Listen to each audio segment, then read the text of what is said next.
Hi, short update. Finally, I can load models in my code. It takes a lot of time. I don't know why. As you can see, I'm trying to do my application and it's loading all the meshes in the internal destructor.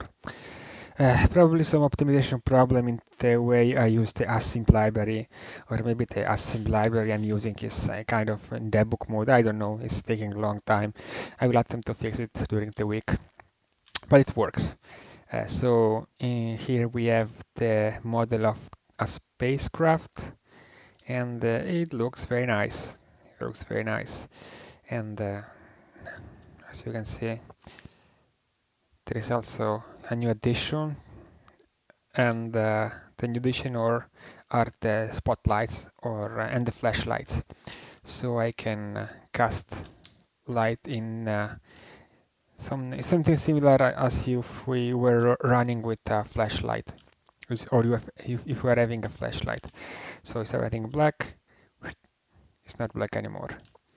It's a pretty simple implementation. It does not include a lot of cool stuff which you can add to flashlights, but the important thing is that it's working.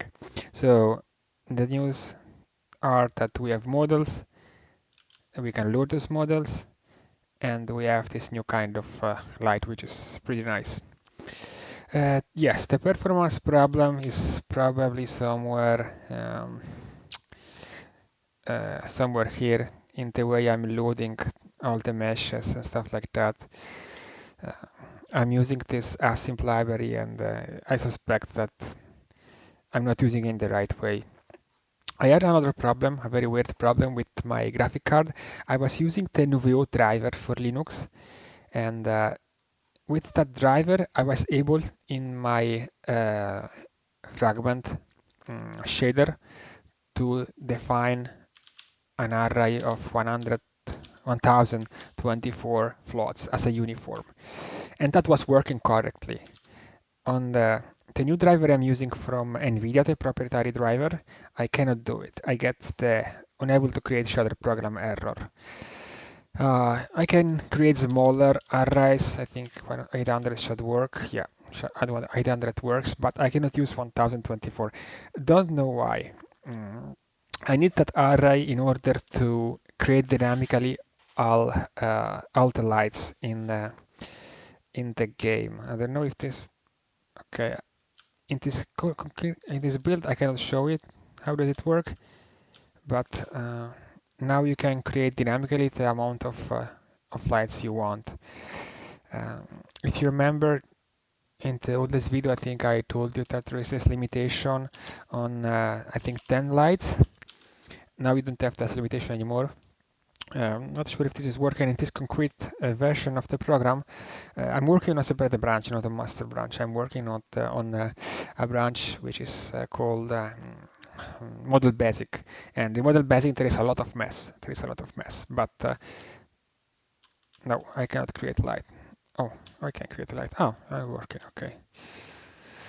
But I think are not working here since I have. No, it's working. Okay. So yes, you can create multiple lights. That array of 1024 floats is needed to manipulate RTOS lights. So in order to create a lot of lights, you need a lot of space on the shader as well.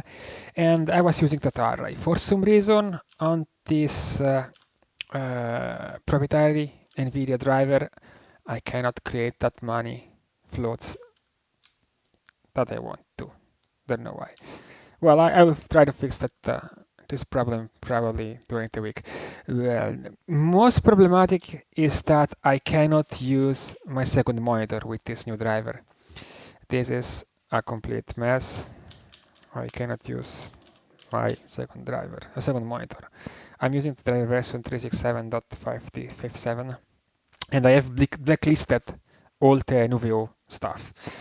I don't know why. I'm just going with one monitor and with some limited resources. It might be that the NVIDIA driver has some resource limitation. I need to search this page and perhaps search the web to understand why the NVIDIA driver is limited. Maybe the Nuveo driver was wrong, and I shouldn't be able to load that much floats, but it's not a big deal. Yeah, the important thing is that modules are working. There is a lot of refactoring to do. Also on the shader. The shader, this is the fragment shader, is going to be actually a little bit messy because there is a lot of stuff to do with the various light that actually I support. But this is a long story. Okay, see you next time, most probably next weekend. Bye.